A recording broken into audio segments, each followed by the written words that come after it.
Սիրելի հայրենակիցներ, այսօրվա միջոցառման կարևոր կետերից մեկին ենք հասնում, բայց մինչև դա ես ուզում եմ այստեղ նստած մեր պայքարի ընկերներին իսկապես շնորհակալություն հայտնել։ Ուզում եմ ձեզ ծափահարել այս տարիներին ձեր անզիջում պայքարի համար, մեզ հետ ուսուսի կռիվ տալու համար, խոնարհումս և շնորհակալություն ձեզ։ Ուզում եմ նաև ներողություն խնդրել, եթե ինչ որտեղ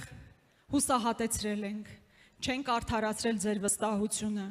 բայց պարզ ճակատով ասում եմ, որ մենք կռիվ ենք տվել, չենք հանձնվել, չենք վարանել, հետ չենք կանգնել։ Ու այս գործը պետք է ավարտին հասցնենք միասին։ Ու միասին կարող ենք վստահաբար։ Ուստի, քանի որ արդեն իմ գործընկերը հայտարարեց դաշինքի մասին, ժամանակն է, որ ես նաև հայտարարեմ Հայաստան դաշինքի վարչապետի թեկնածուի անունը։ Ուստի, Հայաստան դաշինքի վարչապետի թեկնածուն է